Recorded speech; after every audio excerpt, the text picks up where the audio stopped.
திருமூர்த்தத்தின் முன்பு வீழ்ந்து வணங்குவதன் மூலம் தனது மரியாதைக்குரிய வந்தனங்களை வெளிப்படுத்துவோனும் இணையாக மாட்டார்கள். மகா மகா யஞ்சங்களை செய்தவன் அதன் காரணமாக புண்ணிய பலன்களை பெறுகிறான். ஆனால் அப்பலன்கள் தீர்ந்து போனவுடன் மீண்டும் இப்பூமியில் பிறப்பெடுக்கிறான். மாறாக திருமூர்த்தி முன்பு வீழ்ந்து வணங்கி மரியாதை செய்தவன் இவ்வுலகில் மீண்டும் பிறப்பதில்லை. பகவானை வரவேற்பதற்காக எழுந்து நிற்றல்.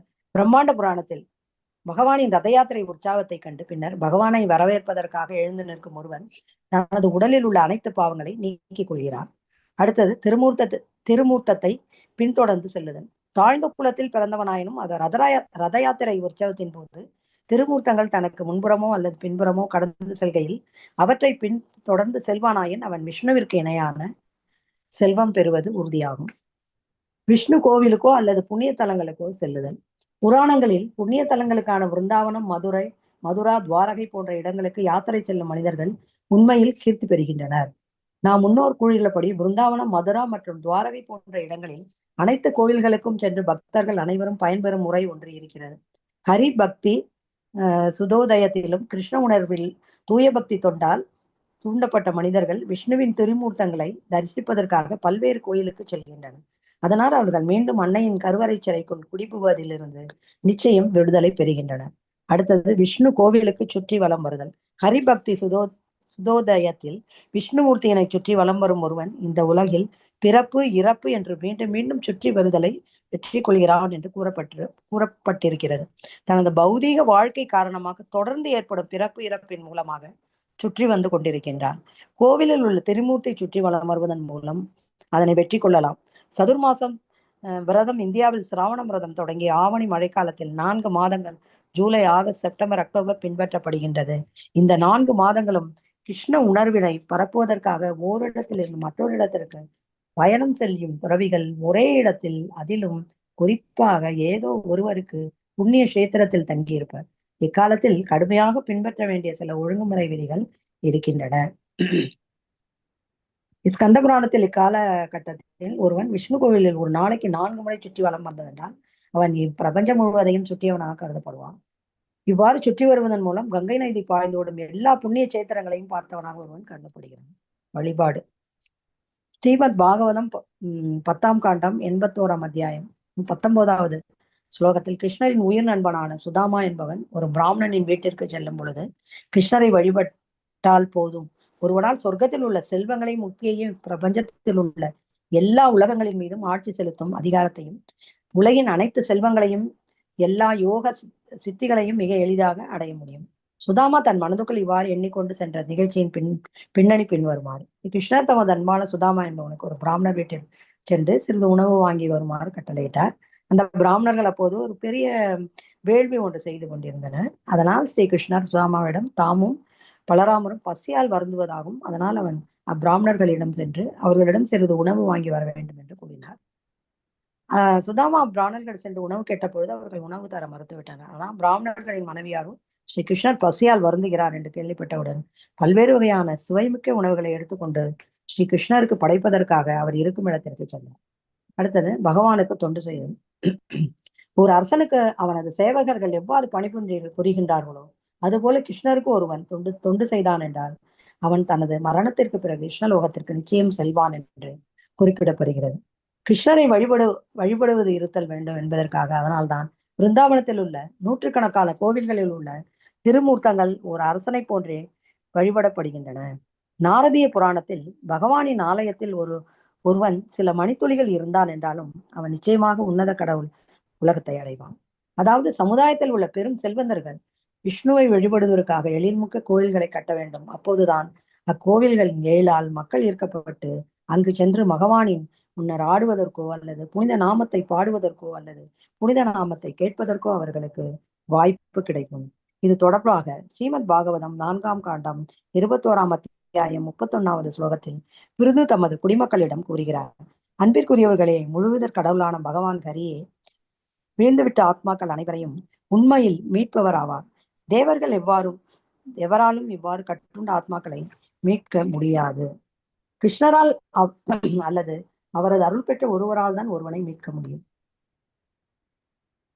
பகவான் விஷ்ணுவின் திருவடிகளிலிருந்து பொங்கி பிரவகித்து வரும் கங்கை நதி பூமியிலும் பிற உலகங்களிலும் ஓடி அனைவரையும் மீட்கின்றது என்றால், பகவானின் பக்தி தொண்டில் எப்போதும் ஈடுபட்டிருக்கும் மனிதர்களின் மீட்பு பற்றி என்ன சொல்ல தேவை இருக்கிறது? பாடுதல். லிங்க புராணத்தில் பகவானை போற்றி பாடுவது பற்றி குறிப்பு என்று காணப்படுகிறது.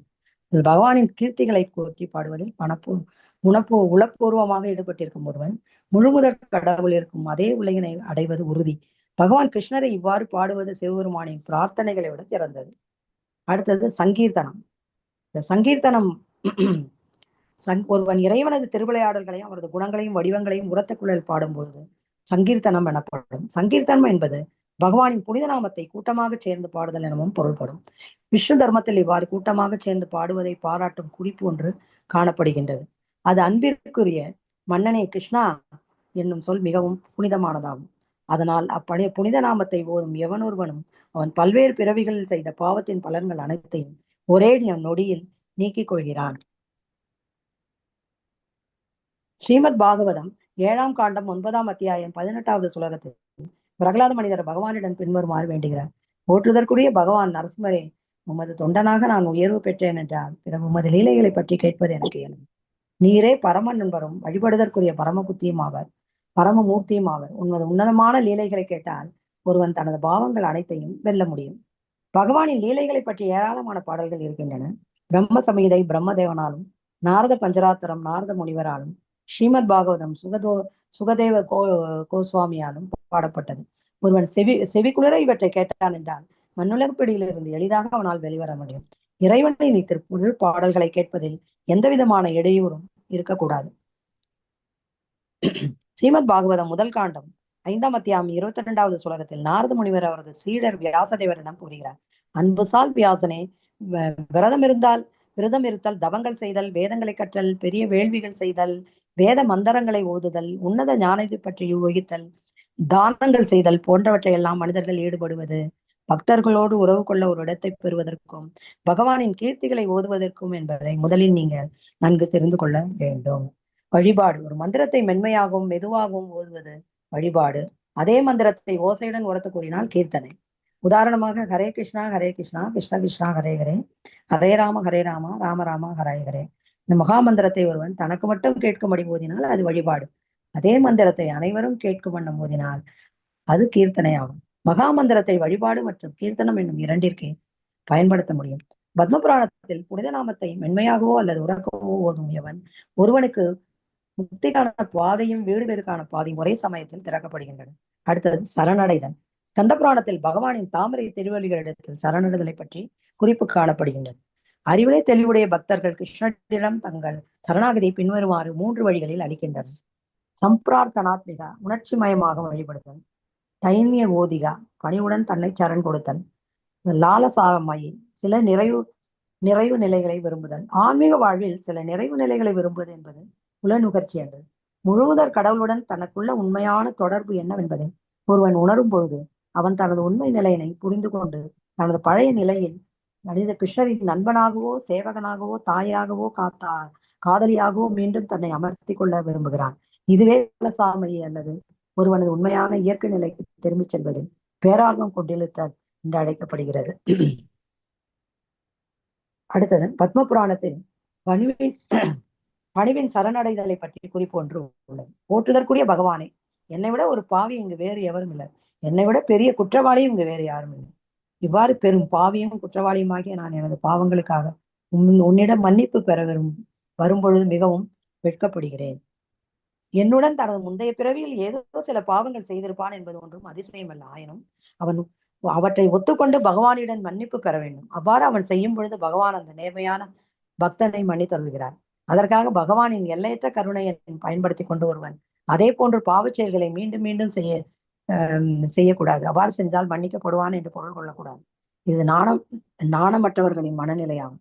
இங்கே அது மிக தெளிவாக நான் எனது பாவங்களுக்காக மன்னிப்பு பெற வரும்பொழுது பெரிதும் வெட்கப்படுகிறேன் என்று குறிப்பிடப்படுகின்றது. ஆகவே தனது பாவங்களுக்காக சிறிதும் வெட்கப்படாது பகவான் தன்னை மன்னித்தருள்வார் என்ற உணர்வுடன் அப்பாவச் செயல்களை தொடர்ந்து செய்து வருவானாக. அது மதியீனமாகும். நாரத பஞ்சராத்திரத்தில் நிறைவு பெறுவதற்கான இச்சையுடன் கூடிய சரணாகதி பற்றி குறிப்பு ஒன்று உண்டு. பக்தன் கூறுகிறார், போற்றுதற்குரிய பகவானே, நமக்கு சாமரம் கொண்டு வீசும் நாள் என்று வரும். அப்பொழுது நீர் ஏய் அப்படி வீசாதே, இப்படி வீசு என்று நான் எனக்கு சுகமாக இருக்கும் என்று கூறுகிறார். அதாவது முழுமுதற் கடவுளுக்கு நான் சாமரம் வீச வேண்டும் என்று ஒரு பக்தன் விரும்புகிறான். அதாவது அவன் பரமபுருஷ பகவானின் அணுக்க தொண்டனாக வேண்டும் என்று விரும்புகிறான். உண்மையில் எந்த ஒரு பக்தனும் அவன் தொண்டனாகவோ நண்பனாகவோ அல்லது காதலியாகவோ எப்போதும் பகவானிடம் நேரடி தொடர்பு கொள்ளவே விரும்புகிறான். நெக்ஸ்ட், முக்கியமான பிரார்த்தனைகளை ஓதுதல். பேரறிஞர்களை பொறுத்தமட்டில் பகவத்கீதை முழுவதும் ஏராளமான ஆதாரபூர்வமான வழிபாடுகள் உள்ளன. அதிலும் குறிப்பாக பகவானின் விஸ்வரூப தரிசனத்தில் அர்ஜுனன் செய்யும் வழிபாடுகள் அடங்கிய 11ஆம் அத்தியாயம் சிறப்புடையது என்கின்றன. அதுபோல் கௌதமிய சந்திரத்தில் எல்லா ஸ்லோகங்களும் பிரார்த்தனைகளும் ஸ்ரீமத் பாகவதத்தில் கூட பகவானுக்கு செய்யும் வழிபாடுகள் நூற்றுக்கணக்கில் இருக்கின்றன. சந்த புராணத்தில் இவற்றின் பெருமைகள் பின்வருமாறு குறிப்பிடப்படுகின்றன. மதியில்லாதவர்கள் சில உலகில் நன்மைக்காக கிருஷ்ணரை வழிபடாமல் பல்வேறு தேவர்களை வழிபடுகின்றனர். ஆனால் இங்கோ பகவானை வழிபடும் பக்தன் தேவர்களாலேயே வழிபடப்படுகிறான் என்று கூறப்படுகிறது. தூய பக்தர்களுக்கு தேவர்களிடம் வேண்டி பெறுவது எதுவும் இல்லை. எவன் ஒருவன் பக்தன் கிருஷ்ணரின் திருமூர்த்தத்தின் முன்பு நின்று பல்வேறு பிரார்த்தனை செய்கின்றானோ அவன் தனது பாவத்தின் பலன்கள் அனைத்திலும் உடனடியாக உடலை பெறுவதோடு ஐயத்திற்கிடம் என்று வைகுண்ட லோகத்திற்கு செல்லும் தகுதியும் உடையவனாகிறான். பிரசாதத்தை புத்தித்தல். பத்ம புராணத்தில் குறிப்பிடப்பட்ட கூற்று ஒன்று காணப்படுகிறது. பிரசாதத்திற்கு மதிப்பளித்து அதனை திருமூர்த்தி முன்பு நின்று உண்ணக்கூடாது. சரணாமிருதத்துடன் பகவானின் திருவடிகளை சுத்தம் செய்ய பயன்படுத்திய துளசி நீருடன் தினமும் உண்பவன் 10,000 வேள்விகள் செய்வதன் மூலம் வரும் புண்ணிய பலன்களை உடன் எய்துகிறான். சரணாமிருதத்தின் பருகுதல். சரணாமிருதத்தினை பருகுதல். சரணாமிருதம் என்பது பகவானுக்கு காலையில் அங்கி சாத்துவதற்கு முன்பு செய்யப்படும் முழுக்காட்டு நீர். நறுமண திரவியங்கள் மலர்களும் கலந்த அந்த நீர் பகவானின் தாமரை திருவடிகளின் வழிந்து வரும் பொழுது அதனை பிடித்து ஒரு பாத்திரத்தில் தயிருடன் கலந்து வைத்துக் கொள்வார். அதனால் சரணாமிருதம் மனமும் சுவையும் உடையதாக இருப்பதோடு ஆன்மீக உணர்வுடையதாகும். பத்ம புராணத்தில் ஒருவன் தானம் செய்ய இயலாதவனாகும், பெரும் வேள்வி செய்ய இயலாதவனாகும், வேதங்களை கற்க இயலாதவனாகும், பகவானை வழிபட இயலாதவனாகும். இருப்பினும் அதாவது புண்ணிய செயல்கள் எதுவும் செய்ய சரணாமிருதத்தை பருகினான் என்றால் இறைவனது உலகில் நுழைவதற்குரிய தகுதியை பெறுகிறான். பகவானுக்கு அளிக்கப்படும் நறுமண தூபத்தை மலர்களை உணர்தல். ஹரிபக்தி சுதோதயத்தில் பகவானுக்கு அளிக்கப்படும் நறுமண தூபத்தை பற்றிய குறிப்பு ஒன்று காணப்படுகிறது. அது திருமூர்த்திக்கு அளிக்கப்படும் நறுமண தூபத்தினை பக்தர்கள் நுகரும் பொழுது அவர்கள் சில குறிப்பிட்ட மருத்துவ குணமிக்க மூலிகைகளை நுகர்ந்து பாம்பு கடிக்கட்ட ஒருவன் குணமடைவது போல பௌதீக மாசு விஷத்திலிருந்து குணம் பெறுகிறான் என்று கூறப்படுகிறது. அதாவது காடுகளில் காணப்படும் ஒரு குறிப்பிட்ட மூலிகையை பயன்படுத்தி பாம்பு கடித்த ஒருவனை உணர்வு பெற செய்யலாம் என்பதில் அதில் அனுபவம் குறந்தாலே போதும். பாம்பினால் கடிப்பட்ட ஒருவன் நச்சின் தீமையிலிருந்து உடனே சுகம் பெறுவான். கோவிலுக்கு வந்து பகவானுக்கு அளிக்கப்படும் நறுமண தூபத்தினை முகரும் ஒருவன் எல்லா விதமான பாசுகளிலிருந்து சுகம் பெறுகிறான் என்பதற்கும் இது பொருந்தும். தந்திர சாஸ்திரத்தில் கோவில் உள்ள திருமூர்த்திக்கு அணிவிக்கப்பட்டிருக்கும் மாலையில் நறுமணம் ஒருவனது மூக்கில் புகுந்ததென்றால் பாவல் செயல்களுடன் பிணைக்கப்பட்டிருக்கும் அவனது தொடர்பு நீங்கி உடனே தூய்மை அடைகிறான். ஸ்ரீமத் பாகவத்தில் தனது பாவ பலன்களை அனைத்தையும் முற்றிலும் நீக்கிக் கொள்வதன் தூய பக்தனாக முடியாது. தூய பக்தனுக்கு முழுமுதற் கடவுளின் அதிகாரத்தில் எந்த விதமான ஐயமும் கிடையாது. ஆகையால் அவன் தன்னை கிருஷ்ண உணர்விலும் பக்தி தொண்டிலும் எப்போதும் ஈடுபடுத்திக் கொள்கிறான் என்று மேலே கூறியுள்ளது உறுதி செய்யப்பட்டு இருக்கின்றது. திருமூர்த்தத்தினை தொடுதல். பகவானின் திருவடி தாமரைகளை தொடுவது பற்றி விஷ்ணு தர்மோத்தரம் வைஷ்ணவனை தீட்சை பெற்று கிருஷ்ண உணர்வில் பக்தி தொண்டு செய்பவனே திருமூர்த்தத்தினை தொடுவதற்கு உரிமை உடையவனாவான் என்று கூறுகிறது. இந்தியாவில் விடுதலை போராட்ட காலத்தில் வேத முறைப்படி தாழ்ந்த குலத்தில் பிறந்தவர்களும் சண்டால்களும் கோவில் நுழைவதற்கு தடை இருந்த காரணத்தினால் ஒரு கிளர்ச்சி நடைபெற்றது. அவர்களின் அசுத்தமான பழக்க வழக்கங்களால் அவர் தடை செய்யப்பட்டிருந்தனர். ஆனால் அதே சமயம் அவர்களுக்கு பிற வசதிகள் செய்து கொடுக்கப்பட்டன. அதன் மூலம் அவர்கள் தூய பக்தர்களுடன் தொடர்பு கொண்டு பக்தி தொண்டில் உயர் நிலையினை அடையலாம். தூய்மையோடு இருந்தால் தாழ்ந்த குலத்தில் பிறந்தவனுக்கும் தடையில்லை. திருமூர்த்தத்தினை தரிசித்தல். வாராக புராணத்தில் கோவில் உள்ள ஸ்ரீகிருஷ்ணரின் திருமூர்த்தத்தை வணங்குவது பற்றிய குறிப்பு ஒன்று உள்ளது. அதில் ஒரு பக்தன் கூறுகிறான், அன்பிற்கு வசுந்தரவே, எவனொருவன் விருந்தாவனத்திற்கு சென்று அங்குள்ள பகவான் கோவிந்த தேவரின் திருமூர்த்தத்தை தரிசிக்கின்றானோ அவன் யமராஜரின் நீதிமன்றத்தில் விடுதலை பெறுவதோடு தேவர்கள் வாழும் தேவலோகத்திற்கு செல்ல அனுமதிக்கவும் படுகிறான்.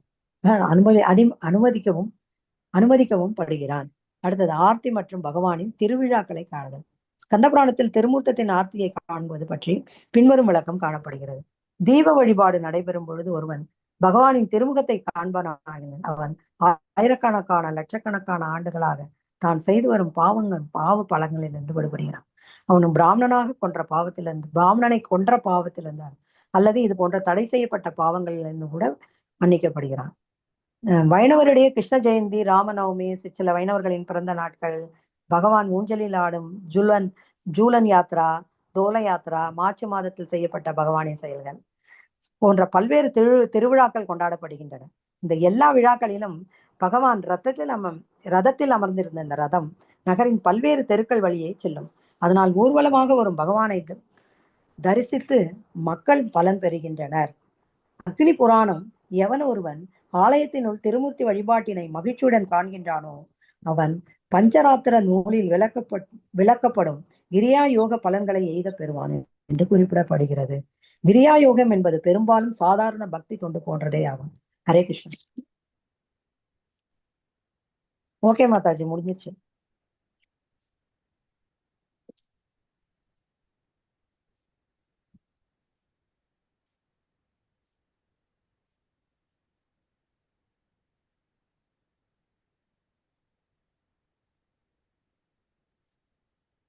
ஹரே கிருஷ்ணா.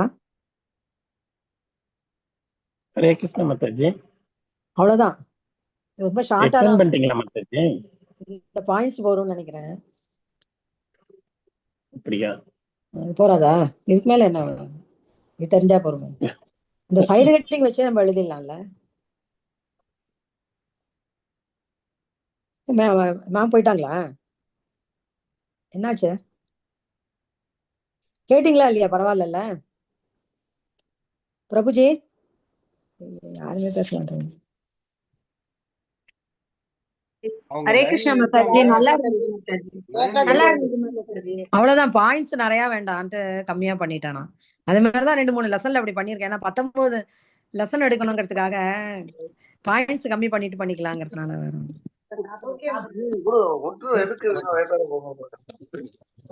போனா பாத்துக்கலாம்.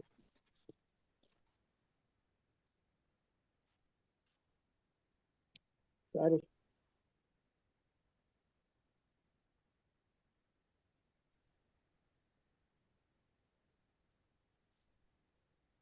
ஜேசன் பிரபு எக்ஸ்பிளைன் பண்றீங்களா? 10th படிங்க, யாராவது படிக்க சொல்லாங்களா? சரி மாதாஜி, படிக்க மாதாஜி யாராவது. ஹரே கிருஷ்ணா பிரபு. அத்தியாயம் 10. கேட்டல் மற்றும் நினைத்தலுக்கான உத்திகள்.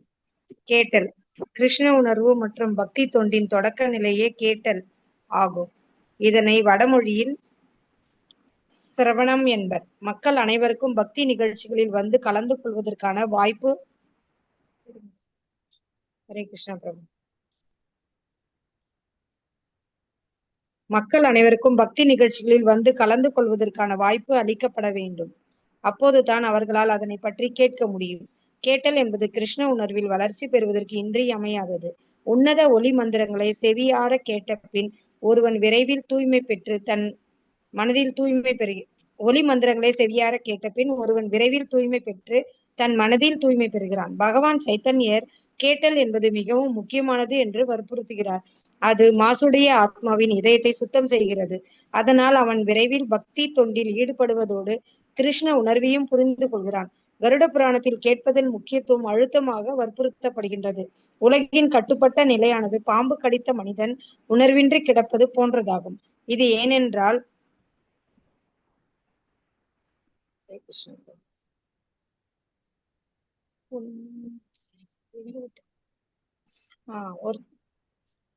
உடனே இருங்க பிரபு. ஹரே கிருஷ்ணா பிரபு. இது ஏனென்றால்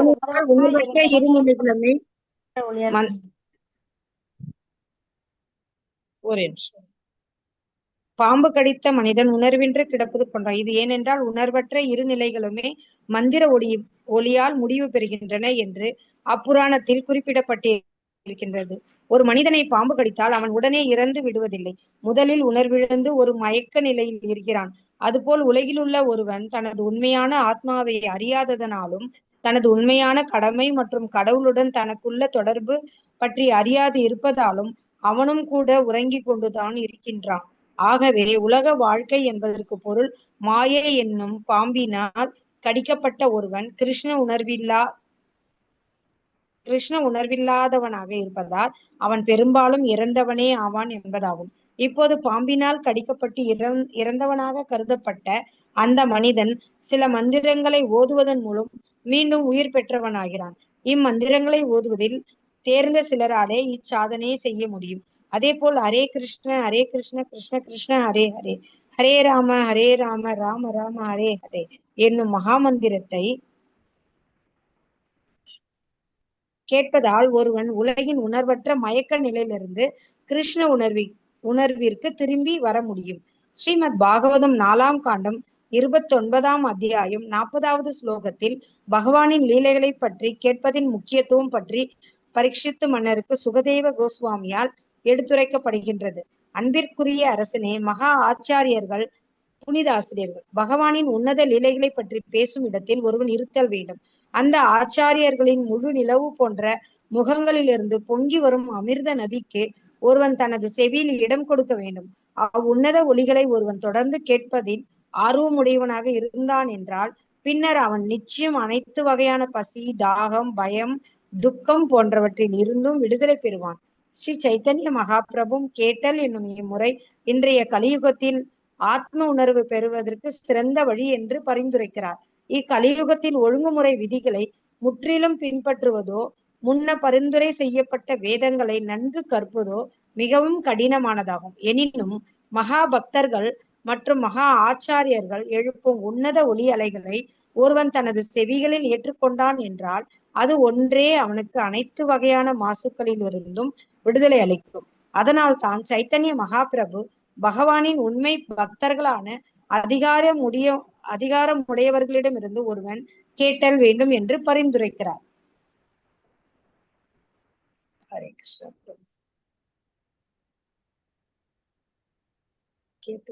ஆன்மீகத்தை தொழிலாக கொண்ட மனிதர்களிடமிருந்து கேட்பதால் பயனில்லை. நாம் உண்மையான ஆத்ம உணர்வு பெற்றவர்களிடமிருந்து கேட்டோம் என்றால் சந்திரனிலிருந்து பொங்கி வரும் அமிர்த தாரகைகள் போன்ற அமிர்த நதிகள் நமது செவிகளுடன் பாய்ந்தோடும். இதுவே உருவகமாக மேலேயுள்ள ஸ்லோகத்தில் பயன்படுத்தப்பட்டிருக்கின்றது. பகவத்கீதையில் கிருஷ்ண உணர்வில் நிலை பெறுவதால் மட்டுமே ஒரு லோகாயதவாதியால் அவனது உலகியல் நாட்டங்களை துறக்க முடியும் என்று குறிப்பிடப்பட்டிருக்கிறது. ஒருவன் உயர்ந்த செயலை காணும் வரையில் அவனால் தனது தாழ்ந்த செயலை விட்டுவிட முடியாது. உலகில் ஒவ்வொருவரும் கீழ் இயற்கையின் மாய செயல்களில் ஈடுபடுகின்றனர். ஆனால் ஒருவனுக்கு கிருஷ்ணரால் செய்யப்படும் உயர் இயற்கையின் செயல்களை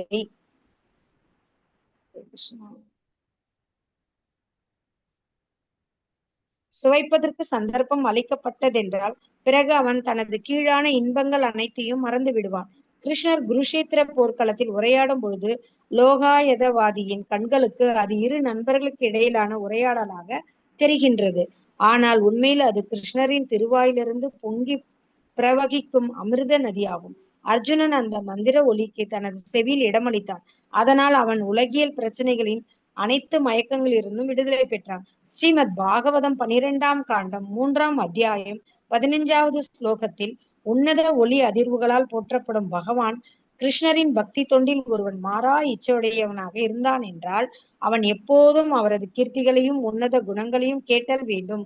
இது இதயத்தில் உள்ள அனைத்து வகையான பாவங்களையும் நிச்சயம் கொள்ளும் என்று குறிப்பிடப்பட்டு இருக்கிறது. பகவானின் கருணையினை எதிர்பார்க்கிறேன்.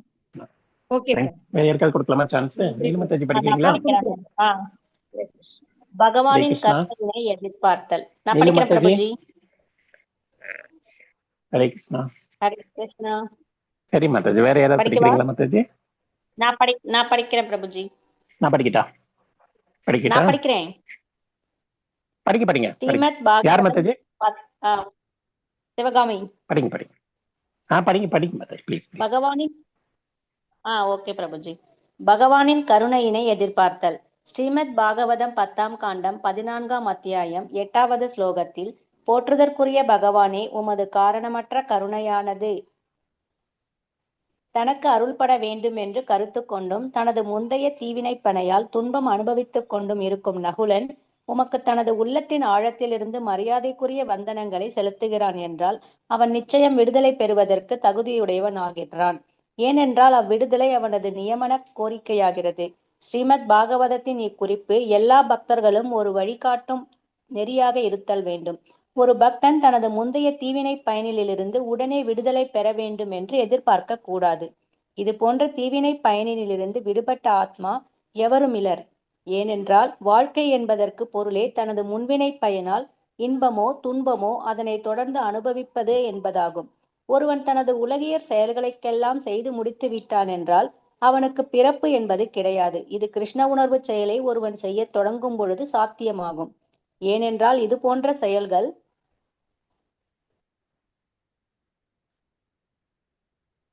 பயன் விளைவிப்பதில்லை. ஆகையால் ஒருவன் கிருஷ்ண உணர்வு செயல்களின் நிறைவு பெற்றவுடன் அவன் மீண்டும் இவ்வுலகில் பிறப்பெடுக்க மாட்டான்.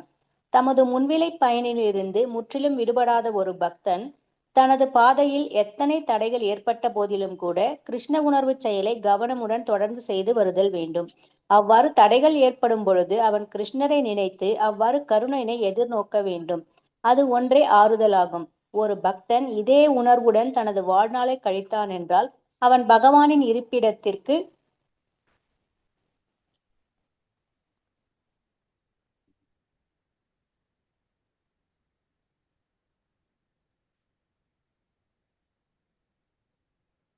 தெரியுதா மாதாஜி? தெரியுது. ஆனா கொஞ்சம் மாறிடுச்சு போல. இன்னும் கொஞ்சம் கீழே வாங்க பிரபுஜி. ஓகே. இன்னும் கொஞ்சம் இது படிக்கல. இன்னும் சந்தர்ப்பம் அளித்த பிறகு அவன் தனது கீழான சரி ஃபர்ஸ்ட்ல இருந்தே படிச்சிடுறேன். ஸ்ரீமத் பாகவதம் 12ஆம் காண்டம் 3ஆம் அத்தியாயம் 15வது ஸ்லோகத்தில் உன்னத ஒளி அதிர்வுகளால் போற்றப்படும் பகவான் கிருஷ்ணரின் பக்தி தொண்டில் ஒருவன் மாறா இச்சையுடையவனாக இருந்தான் என்றால் அவன் எப்பொழுதும் அவரது கீர்த்திகளையும் உன்னத குணங்களையும் கேட்டல் வேண்டும். இது இதயத்தில் உள்ள அனைத்து வகையான பாவங்களையும் நிச்சயம் கொல்லும் என்று குறிப்பிடப்பட்டிருக்கிறது. பகவானின் கருணையினை எதிர்பார்த்தல். ஸ்ரீமத் பாகவதம் 10ஆம் காண்டம் 14ஆம் அத்தியாயம் 8வது ஸ்லோகத்தில் போற்றுதற்குரிய பகவானே, உமது காரணமற்ற கருணையானது தனக்கு அருள்பட வேண்டும் என்று காத்து கொண்டும் தனது முந்தைய தீவினை பயனால் துன்பம் அனுபவித்துக் கொண்டும் இருக்கும் நகுலன், இது படிச்சிட்டோம் பிரபுஜில, உமக்கு தமது உள்ளத்தின் ஆழத்தில் இருந்து மரியாதைக்குரிய வந்தனங்களை முடிச்சிட்டோம். நான் படிக்கட்டுங்களா? புக்ல இருந்து படிக்கட்டா? கீழ இருந்து நீங்க படிங்க பிரபுஜி. ஓகே மாதாஜி. இந்த பேஜ் முடிச்சிட்டீங்க, அடுத்த பேஜ் தான் நான் படிக்கணும். ஓகே மாதாஜி? ஆமா பிரபுஜி.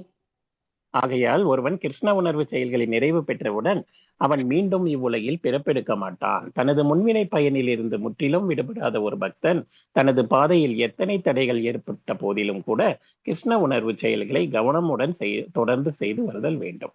அவ்வாறு தடைகள் ஏற்படும் போது அவன் கிருஷ்ணரை நினைத்து அவரது கருணையினை எதிர்நோக்க வேண்டும். அது ஒன்றே ஆறுதலாகும். ஒரு பக்தன் இதே உணர்வுடன் தனது வாழ்நாளை கழித்தான் என்றால் அவன் பகவானின் இருப்பிடத்திற்கு உயர்வு பெறுவான். இது போன்ற செயல்களால் அவன் இறை உலகில் நுழைவதற்கான உரிமையை பெறுகிறான். ஸ்லோகத்தில் பயன்படுத்தப்பட்டிருக்கும் சரியான வார்த்தை தாயபக் என்பதாகும். தாயபாக் என்பது தனது தந்தையின் சொத்துக்கு ஒருவன் சட்டப்படி வாரிசாவதை குறிப்பிடுகின்றது. அதுபோல கிருஷ்ண உணர்வு கடமைகளை செய்வதிலும் எல்லா விதமான இடர்பாடுகளுக்கும் ஆளாகும் ஒரு தூய பக்தன் உன்னத உறைவிடத்தில் நுழைவதற்கு சட்டப்படி தகுதியுடையவனாகிறான். நினைத்தல். ஏதோ ஒரு வழியில் ஒருவன் தனது மனதில் கிருஷ்ணனுடனான உறவினை தொடர்ந்து நிலைபெறச் செய்தான் என்றால் அந்த உறவு நினைத்தல் எனப்படும். இந்த நினைத்தலை பற்றிய ஒரு அருமையான குறிப்பு விஷ்ணு புராணத்தில் உள்ளது. அதில் முழுமுதற் கடவுளை நினைப்பதன் மூலம் எல்லா உயிர்களும் எல்லா விதமான புண்ணியங்களுக்கும் தகுதியுடையவர்களாகின்றனர். எனவே பிறப்பற்றவரும் நித்தியமானவருமான பகவானை நான் எப்போதும் நினைத்து கொண்டிருப்பேனாக என்று கூறப்பட்டிருக்கிறது. பத்ம புராணத்தில் இந்த நினைத்தலை பற்றி பின்வருமாறு விளக்கப்பட்டுள்ளது. பரமபுருஷ பகவான் கிருஷ்ணருக்கு நான் எனது மரியாதைக்குரிய வந்தனங்களை செலுத்துவேன். ஏனென்றால் ஒருவன் தனது மரண வேளையிலோ அல்லது வாழும் காலத்திலோ அவரை நினைப்பானாகில் அவன் தனது எல்லா பாவங்களின் பலன்களில் இருந்தும் விடுதலை பெறுகிறான். தியானம். தியானம் என்பதற்கு தனது மனதினை பகவானின் வடிவம், பகவானின் குணங்கள், பகவானின் லீலைகள், பகவானின் தொண்டு முதலியவற்றின் சிந்தனையில் ஈடுபடுத்துதல் என்று பொருளாகும். தியானம் என்பது ஏதோ அருவமானது அல்லது சூனியமானதோ அல்ல. வேத சாஸ்திரங்களை பொறுத்த மட்டில் தியானம் என்பது எப்போதும் பகவான் விஷ்ணுவின் வடிவத்தின் மீது நிலைத்தல் என்பதாகும். நரசிம்ம புராணத்தில் பகவான் வடிவத்தை தியானிப்பதை பற்றிய குறிப்பு ஒன்று உள்ளது. அது முழுமுதற் கடவுளின் தாமரை திருவடிகளை சிந்திப்பதான தியானமே உன்னதமானதும் இன்ப துன்பங்களை கடந்ததாகவும் ஏற்றுக்கொள்ளப்பட்டிருக்கிறது. அது போன்ற தியானத்தால் ஒழுக்கங்கெட்டவன் கூட அவரது பாவத்தின் பலன்களில் இருந்து விடுபட முடியும் என்கிறது. விஷ்ணு தர்மத்தில் பகவானின் உன்னத குணங்களில் மீதான தியானத்தை பற்றி ஒரு குறிப்பு உள்ளது. அதில் கிருஷ்ண உணர்வில் தொடர்ந்து ஈடுபட்டும் பகவானின் உன்னத குணங்களை இணைத்துக் கொண்டிருக்கும் மனிதர்கள் தங்கள் பாவங்களின் பலன்கள் அனைத்திலிருந்தும் விடுதலை பெறுகின்றனர். மேலும் அவர்கள் தூய்மை பெற்றவுடன் கடவுள் ராஜ்யத்தில் நுழைவதற்கு தகுதியுடையவர்கள் ஆகின்றனர் என்று குறிப்பிடப்பட்டுள்ளது. அதாவது தனது அனைத்து பாவங்களின் பலன்களில் இருந்து விடுதலை பெறாது ஒருவன் இறை உலகில் புக முடியாது. ஒருவன் பகவானின் வடிவம், குணங்கள், லீலைகள் போன்றவற்றை நினைப்பதன் மூலம் தனது பாவத்தின் பலன்களை தடுத்து கொள்ள முடியும். பத்ம புராணத்தில் பகவானின் செய்கைகளை சிந்திப்பது பற்றி இவ்வாறு கூறப்படுகின்றது. எப்போதும் பகவானின் இனிமையான லீலைகள் மற்றும் அற்புத செயல்களை பற்றி சிந்தித்துக் கொண்டிருக்கும் ஒருவன் உலகியல் மாசுக்கள் அனைத்தில் இருந்தும் விடுதலை பெறுகிறான். புராணங்கள் சிலவற்றுள் பக்தி செயல்களை பற்றி ஒருவன் தியானம் செய்தான் என்றால் அவன் தான் விரும்பிய பலனை பெறுவதோடு முழுமுதற் கடவுளை நேருக்கு நேராகவும் காணலாம் என்பதற்கான சான்றுகள் உள்ளன. இது பற்றிய ஒரு கதை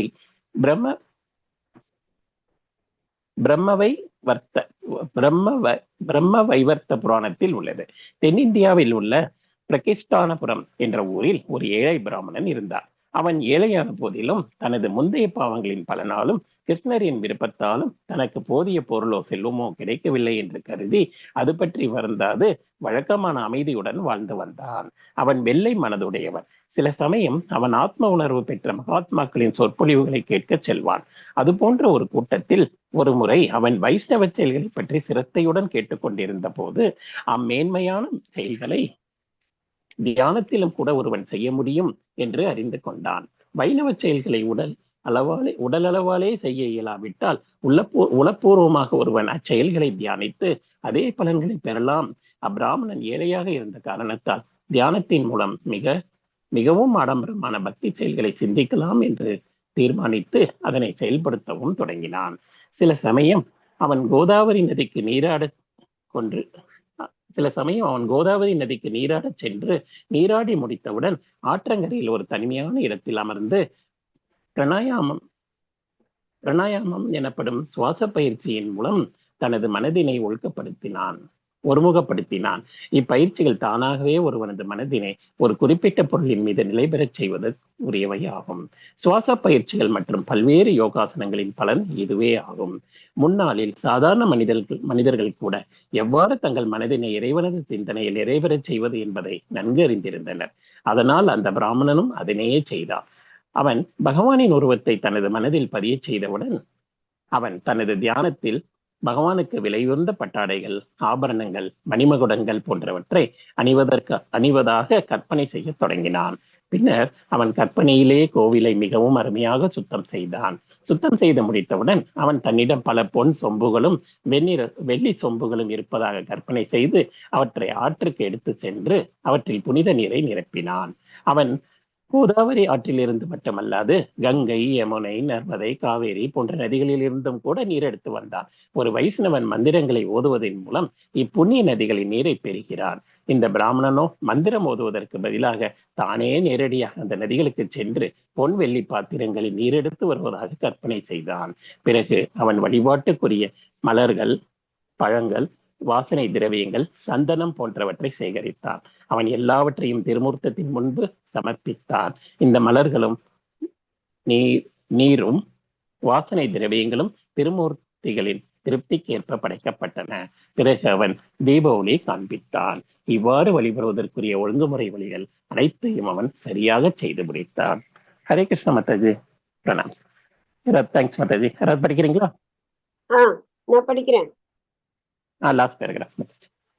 இவ்வாறு வழிபடுவதை தனது கடமையாக கொண்டு அதனை கற்பனையில் பல வருடங்கள் தொடர்ந்து அவன் செய்து வந்தான். ஒரு நாள் அப்பிராமணன் தனது கற்பனையில் பாலும் சர்க்கரையும் சேர்ந்து சர்க்கரை பொங்கல் செய்து அதனை திருமூர்த்திக்கு படைத்தான். ஏனெனில் அதில் அவன் முழு திருப்தி அடையவில்லை. ஏனென்றால் சர்க்கரை பொங்கல் அப்போதுதான் தயாரிக்கப்பட்டு மிகவும் சூடாக இருந்தது. சர்க்கரை பொங்கலை சூடாக உண்ணக்கூடாது, அது ஆற ஆறதான் அதன் சுவை அதிகரிக்கும். சர்க்கரை பொங்கல் அப்போதுதான் செய்யப்பட்டிருந்த பானையை அவன் தனது விரலை சுட்டுவிடும் என்று கருதவில்லை. அவன் இவ்வாறு நினைத்து கொண்டிருக்கும் போது வைகுண்டத்தில் லட்சுமி தேவியின் வீட்டிலிருந்த பகவான் நாராயணர் சிரிக்கத் தொடங்கினார். அவர் திடீரென்று சிரிப்பது கண்டு ஒன்றும் புரியாத அதிர்ஷ்ட தேவதைகள் அனைவரும் பகவான் நாராயணனிடம் அதன் காரணத்தை வினவினார். பகவான் அதற்கு பதில் கூறாது அப்பிராமணனை அங்கேயே அழைத்து வர சொன்னார். வைகுண்ட லோகத்திலிருந்து சென்ற புஷ்பக விமானம் பகவானின் முன்பு அந்த பிராமணனை அழைத்து வந்தது. பகவான் என்ன நடந்தது என்பதை முழுவதும் எடுத்துரைத்தார். அந்த பிராமணன் பகவான் மற்றும் லக்ஷ்மி தேவிகளுடன் சேர்ந்து வைகுண்ட லோகத்தில் ஒரு நித்திய இடம் பெறும் பேறு பெற்றான். இது பகவான் அவரது உறைவிடத்தில் இருந்த போதிலும் எவ்வாறு எல்லா இடங்களிலும் நீக்கமர நிறைந்திருக்கிறார் என்பதை எடுத்து காட்டுகிறது. பகவான் வைகுண்ட லோகத்தில் இருந்த போதிலும் அப்பிராமணன் அவரை தியானத்தில் வழிபட்ட போது அவனது இதயத்திலும் வீற்றிருந்தார். இதிலிருந்து பகவானுக்கு தியானத்தில் கற்பனையாக அளிக்கப்படும் பொருள்கள் கூட அவரால் ஏற்றுக்கொள்ளப்படுகிறதென்றும் அவை ஒருவனுக்கு அவன் விரும்பிய பலனை பெறுவதற்கு உதவுகின்றன என்றும் நாம் அறிந்து கொள்ளலாம். ஹரே கிருஷ்ணா.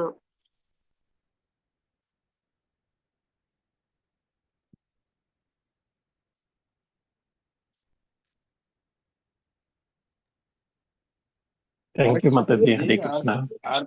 ஹரே கிருஷ்ணா. அத்தியாயம் 11 படிக்கலாமா?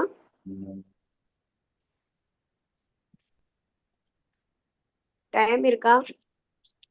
ஹரே கிருஷ்ணா மாதாஜி. பிரபுஜி ஹரே கிருஷ்ணா. ஹரே கிருஷ்ணா ஹரே மாதாஜி. கிருஷ்ணா மாதாஜி. பிரணாம். பேசிட்டு இருக்கும்போது மொபைல் கீழே விழுந்துருச்சு. அது சுத்தமா போயிடுச்சு, டிஸ்பிளே ஒண்ணுமே தெரியல. திருப்பி இந்த லேப்டாப்ல கற்பனையாலே எல்லாத்தையும் பண்ணிட்டா கூட அதை கூட ஏத்துக்கிறாரு அப்படிங்கிறாங்க. ஏன் மாதாஜி? அதனால இப்ப லேப்டாப்ல கனெக்ட் பண்ணதான் லேட் ஆயிடுச்சு, மன்னிக்கணும். ஹரே கிருஷ்ணா. சோ இங்க வந்து 10வது அத்தியாயத்துல கேட்டல் மற்றும் நினைத்தலுக்கான உத்திகள், நவவித பக்தி தொண்டு நம்ம பார்த்திருக்கோம். ஆனா அதுல ரொம்ப சிரேஷ்டமாக இருக்கிறது வந்து 3 விஷயங்கள்: ஸ்ரவணம், கீர்த்தனம், விஷ்ணு ஸ்மரணம், தியானம். அந்த இங்க இதுல வந்து எக்ஸ்ட்ராவா நம்ம வந்து தியானம் அப்படின்றத நம்ம பாக்குறோம். ஸ்ரவணம், கீர்த்தனம், விஷ்ணு ஸ்மரணம், அந்த 3 விஷயத்துல நம்ம என்ன பண்றோம் அப்படின்னாக்கா பகவானுடைய நாம ரூப குண லீலைகளை மீண்டும் மீண்டும் அசை போட்டுக் கொள்றது, மீண்டும் மீண்டும் அதை வந்து ஸ்மரணம் பண்றது, அவரை பத்தின விஷயங்களை கேட்கறது, பக்தர்களோட சங்கத்துல இருந்து அதிகாரப்பூர்வமான ஆச்சாரியர்கள் கிட்ட இருந்து அதை கேட்கணும். அது ரொம்ப முக்கியம். ஒரு டம்ளர் பால்ல ஒரு துளி விஷம் கலந்தாலும் அது ஃபுல்லாவே விஷமாதான் மாறும். அது போல அந்த கற்றறிந்த தன்னுணர்வு பெற்ற ஆச்சாரியர்கள் கிட்ட இருந்து அந்த ஞானத்தை நாம பெறணும் அப்படின்னு பார்த்தோம். அது போல அவரை எப்போதும் வந்து ஸ்மரணத்துல இருக்கணும் அப்படின்றதையும் நம்ம பார்த்தோம். எப்படி வந்து ஒரு ஏழை பிராமணன் இருந்தாலும் மனப்பூர்வமாக அவங்க வந்து மனசுல வந்து அவங்க கற்பனை செய்து கொண்டு பகவானுக்கு பிரசாதம் செய்யறது, அந்த லீலையை நம்ம இங்க பார்த்தோம்.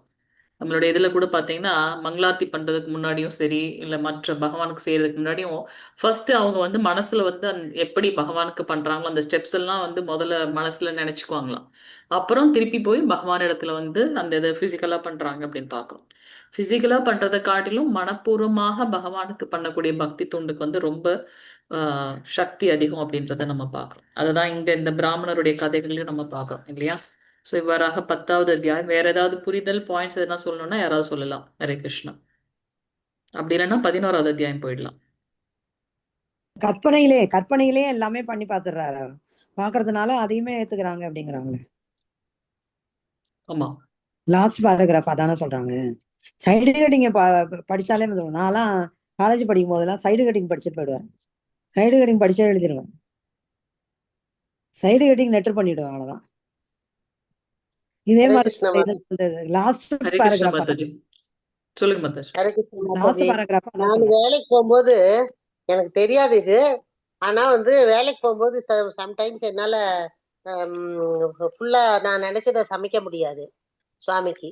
அப்போ நான் என்ன பண்ணுவேன், மனசுக்குள்ளேயே காரை ஓட்டிட்டு போயிட்டு இருக்கச்சே மனசுக்குள்ளேயே எல்லாம் சமைச்சிடுவேன்.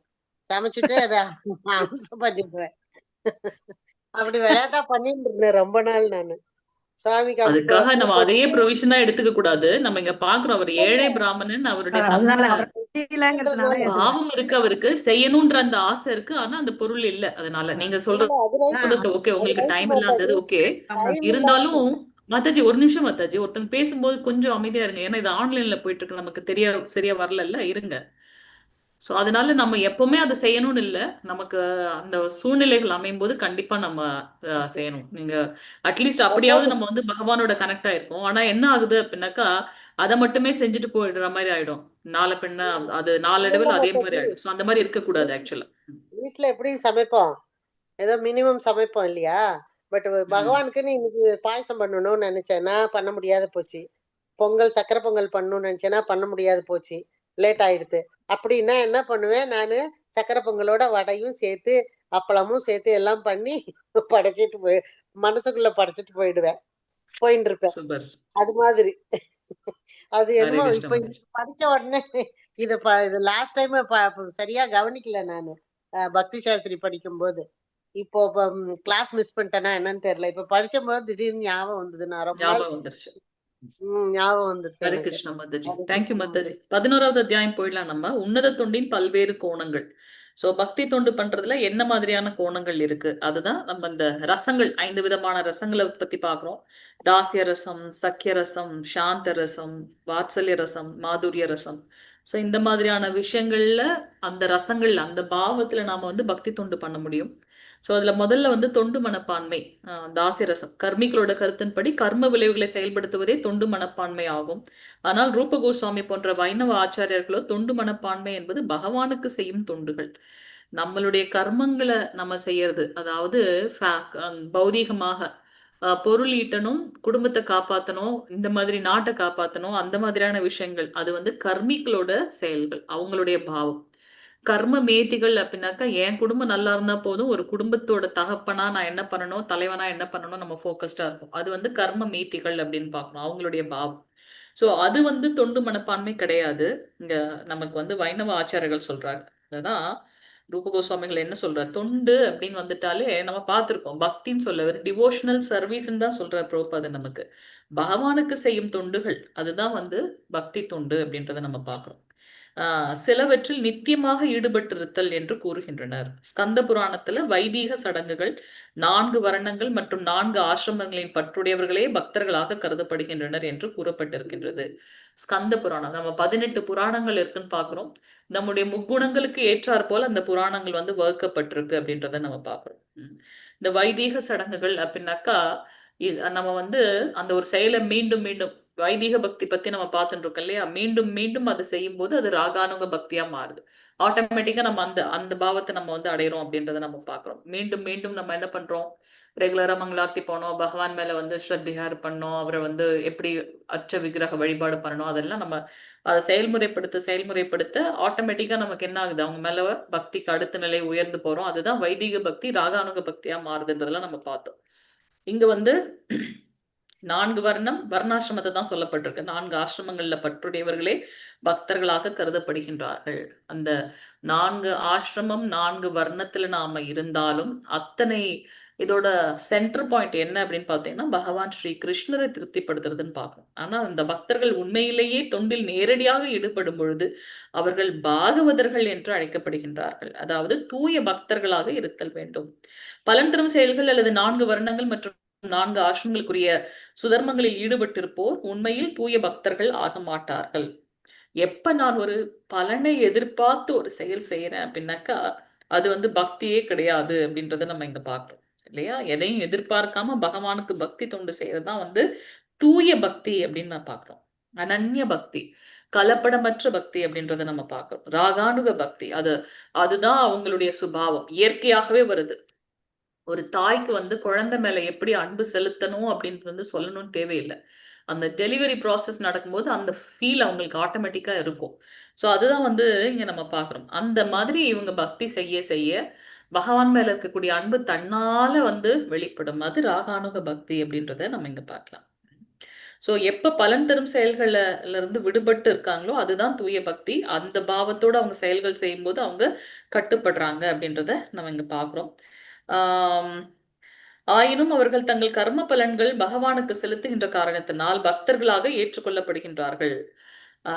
அதாவது நம்ம 4 விதமான மக்கள் வந்து பகவானிடத்துல சரணடைறாங்கன்னு பார்க்கணும். துக்கத்துல இருக்கிறவங்க, செல்வத்துல இருக்காங்க. துக்கத்துல இருக்கும்போது நான் வேற விஷயத்த கூட யோசிச்சிருக்கலாம். ஆனா கடைசியா நான் வந்து பகவானே கதின்னு இருக்கேன் இல்லையா? அப்போ அவங்க எல்லாம் வந்து அதனால அவங்க தூய பக்தர்களாக அதாவது அவங்கள வந்து பக்தர்களாக ஏற்றுக்கொள்ளப்படுகின்றார்கள். ஒருவன் இது போன்ற ஆசைகள் இன்றி இறைவன் மீதுள்ள அன்பின் காரணமாக தானாகவே செயல்பட்டான் எனில் அவனை தூய பக்தனாக கண்டிப்பாக ஏற்றுக்கொள்ள வேண்டும். அதாவது அந்த ராகானுக பக்தி ஆட்டோமேட்டிக்கா அவங்களுக்கு வந்து இந்த பக்தி வருது அப்படின்றத பார்க்கலாம். உலகிற்கு வந்திருக்கும் ஆத்மாக்கள் அனைவரும் பெரும்பாலும் ஜட இயற்கையை ஆள வேண்டும் என்றும் ஆசையுடர்களே ஆவர்.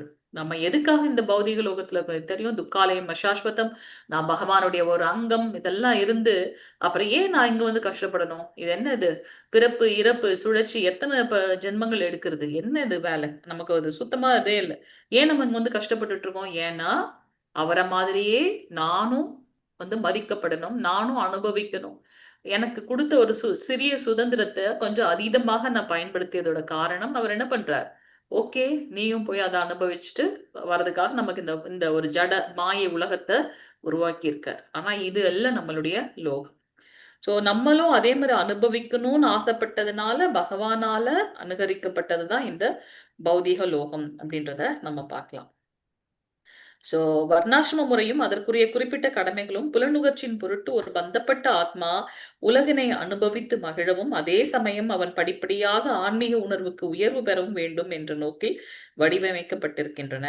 சோ இங்க வந்து வர்ணாசிரம தர்மம் என்ன அப்படின்னாக்கா, நமக்கு குறிப்பிட்ட கடமைகளை செய்யணும். அதே சமயத்துல இந்த எதனால இந்த பௌதிக லோகத்துல நம்ம வந்திருக்கோம், இந்த புலனுகர்ச்சினால நம்ம இங்க பந்தப்பட்டு இருக்கோம். அதை என்ன பண்ணணும், படிப்படியாக இந்த மகாமாயில இருக்கக்கூடிய நம்மளுடைய ஆர்வத்தை யோக மாயையில கொண்டு சேர்க்கணும். பௌதிகமான கடமைகள்ல இருந்து விடுபட்டு ஆன்மீக உணர்வுக்கு நாம உயர்வு பெற வேண்டும். கடமை இல்ல, பௌதிகமான அந்த புலனுகர்ச்சியில இருந்தது விடுபட்டு ஆன்மீக உணர்வுக்கு உயர்வு பெற வேண்டும் என்று சொல்லப்பட்டிருக்கு. வர்ணம் மற்றும் ஆசிரமத்திற்குரிய குறிப்பிட்ட கடமைகளின் கீழ் கிருஷ்ண உணர்வில் செய்யப்படும் பக்தி தொண்டுக்கான பல செயல்கள் இருக்கின்றன. ஒரு வர்ணத்துக்கும் ஆசிரமத்துக்கும் நமக்கு விதிக்கப்பட்ட கடமைகள் இருக்கு. அந்த கடமை அப்படின்னு வந்துட்டாலே அது வந்து பகவானை திருப்திப்படுத்துறதாக இருக்கணும் அப்படின்னு பாக்குறோம். இல்லறவாசிகளான பக்தர்கள் வேத சடங்குகளையும் பக்தி தொண்டுக்கான குறிப்பிட்ட செயல்களையும் ஏற்றுக்கொண்டிருக்கின்றார்கள். ஏனென்றால் இவை இரண்டும் கிருஷ்ணரின் திருப்திக்குரியவையே ஆகும். எந்த வர்ணத்துல எடுத்துட்டாலும் எந்த ஆசிரமத்தில் இருந்தாலும் அவரை திருப்திப்படுத்துதான் நம்மளுடைய வேலை. இல்லறவாசிகளை பக்தர்கள் சில வேத சடங்குகளை செய்யும் பொழுது அவர்கள் அவற்றை கிருஷ்ணரின் திருப்திக்காகவே செய்கின்றனர். நாம் முன்பே முழுமுதற் கடவுளை திருப்திப்படுத்தும் நோக்கத்தில் செய்யப்படும் எந்த ஒரு செயலும் பக்தி தொண்டால் பக்தி தொண்டால் கருதப்படுகின்றன என்று கூறியிருக்கின்றோம். ஸோ இதோட நம்ம இன்னையோட கிளாஸ் முடிக்கலாம். நாளைக்கு நம்ம அதை கண்டினியூ பண்ணலாம். தெரியல, நிறைய பிரேக் வருது, நிறைய இன்டர்ஃபரன்ஸ் வருது. நம்ம எவ்வளவுக்கு எவ்வளவு வேகமா முடிக்கணும்னு பாக்குறோமோ அவ்வளவுக்கு எவ்வளவு டிலே ஆயிட்டே போகுது. இதோட செகண்ட் டைம்ஸ் மொபைல் கீழே விழுந்து ஃபுல்லா ஒர்க்கே ஆகல, ஏன்னு தெரியல. கிருஷ்ணா கவர் வாங்கி போட்டு இல்ல, ஒரு பூரணமா உட்காந்து ஃபுல்லா நம்ம இது பண்ணவே முடியல.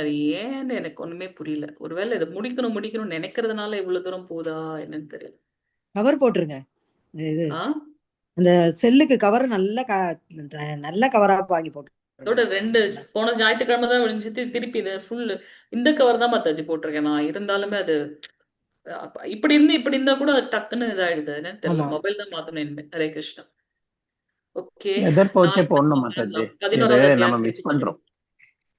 பிரபு மாதாஜி, அது ஸ்ரவணம் கீர்த்தனம் விஷ்ணு ஸ்மரணம் இல்லைங்களா மாதாஜி? அதுதான் நினைத்தல மாதாஜி, அதுதான் தியானமா? இங்க ஸ்மரணம்னால நினைக்கிறது தானே. ஓ, நீங்க இப்ப வந்து டிஃபரன்ஸ் என்னன்னு கேக்குறீங்க? நினைக்கிறதுக்கும் தியானத்துக்கும் என்ன டிஃபரன்ஸ்னு கேக்குறீங்களா? ஆமா மாதாஜி, ஆமா மாதாஜி. அதாவது நவநீத பக்தியில தியானம் இல்ல. பிரபுபாதர் அழகா கொடுத்திருக்கார். ஏதாச்சும் ஒரு வழியில தனது மனதில் கிருஷ்ணருடனான உறவினை தொடர்ந்து நிலை பெறச் செய்வதற்காக தியானத்தின் மூலமாக நம்ம வந்து அவரை வந்து மனசுல நினைச்சுட்டே இருப்போம். அல்டிமேட்டா பாத்தீங்கன்னா ரெண்டுமே ஒரே ப்ராசஸ். ஹரே கிருஷ்ணா. இது வருது, ஆனா டிஸ்ப்ளே வரல சுத்தமா. ஓகே, இங்க நம்ம என்ன பார்க்கிறோம்னா, கிருஷ்ணருடனான உறவினை தொடர்ந்து நிலை பெறச் செய்வதென்றால் அந்த உறவு நினைத்தல் எனப்படுகின்றது. நமக்கும் அவருக்கும் உள்ள இதை வந்து நம்ம எப்பவும் நினைச்சிட்டே இருக்கோம். ஆஹ் ஆம், இதுதான் ஸ்மரணம். ஆனா இந்த தியான நிலைன்றது வேற. ஸ்மரணன்றது எப்பவும் அவர் வந்து மனசுக்குள்ளே விஷ்ணு ஸ்மரணம் சொல்றோம் இல்லையா?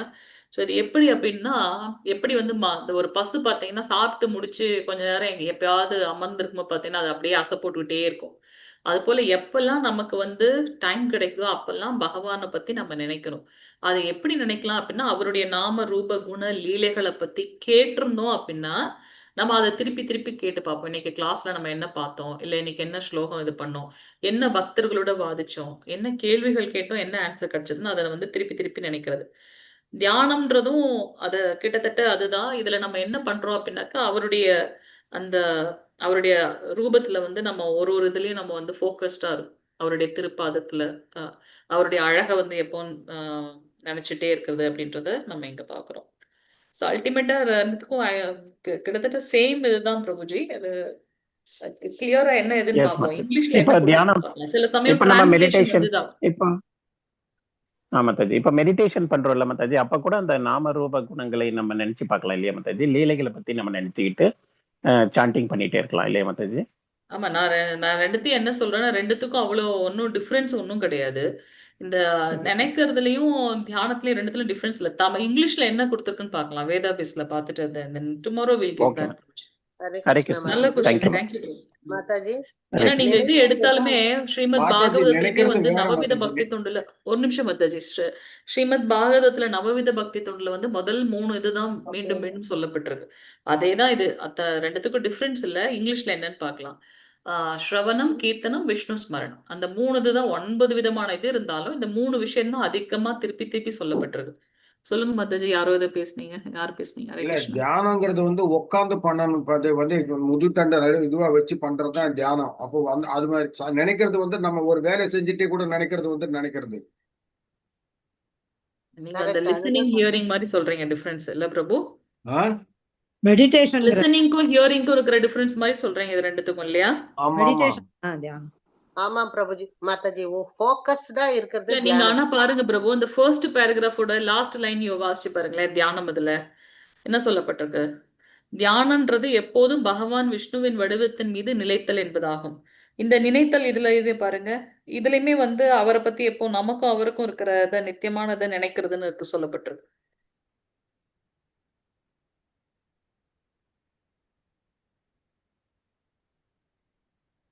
விஷ்ணுவின் வடிவத்தில் நிலைத்தல்னு போட்டிருக்கு மாதாஜி. நிலைத்தல் அதுதான். அப்ப நிலைத்தல்னா நான் இது அதுல ஃபோக்கஸ்டா இருக்கேன்னு அர்த்தம். யாராவது ஒருத்தர் ஸ்டடி வேதா பேஸோட அந்த இது வேணா ஒரு தடவை எடுத்து பாருங்க. தலைப்பு என்ன கொடுத்துருக்கு. சில சமயம் டிரான்ஸ்லேஷன்ல கூட ஒரு இது இருக்கலாம். கிருஷ்ணா. இப்ப நம்ம செய்யறது அந்த 3 தானே மாதாஜி? சிரவணம், கீர்த்தனம், ஸ்மரணம். ஆமா ப்ரோ, விஷ்ணு ஸ்மரணம். ஓகே மாதாஜி. யாராவது ஒருத்தர் எண்டிங் பிரேயர் சொல்லுங்க. ஹரே கிருஷ்ணா. வாஞ்சகல்பத்ருப்யச்ச கிருபா சிந்துப்யேவ ச பதிதானாம் பாவனேப்யோ வைஷ்ணவேப்யோ நமோ நமः. அனந்த கோட்டி வைஷ்ணவ வृंद ஜே. ஜெகத்குரு ஸ்ரீல பிரபுபாதர் K J. Namaste Haridas Thakur ke jai. All glories to the assemblies devotees. Hare Krishna, Hare Krishna. Hare Krishna Prabhu. Sathya Prabhu லைன்ல இருக்கீங்களா? சத்யா பிரபு வரலீங்களா இன்னைக்கு? அவர் இன்னைக்கு வரல மாதாஜி. Okay okay okay. Hare Krishna. Hare Krishna சொல்லுங்க மாதாஜி. மாதாஜி. கிளாஸ் முடிஞ்சிச்சு, போறோம் லைவ் ஸ்டாப் பண்ணிடுங்க பிரபு. ஒரு சின்ன எனக்கு இது வேணும். அவங்க தமிழ்ல கொடுத்திருக்காங்க இல்லையா அந்த ஸ்லோகத்தோட. எனக்கு சான்ஸ்கிரிட்ல வேணும். ஹரே கிருஷ்ணா. ஹரே கிருஷ்ணா. பிரணத்தி இல்லையா, அத தமிழ்ல கொடுத்திருக்காங்க. எனக்கு சான்ஸ்கிரிட்ல வேணும். அப்பதான் கரெக்ட் ப்ரொனன்சியேஷன் வரும். சான்ஸ்கிரிட்ல கொடுங்க.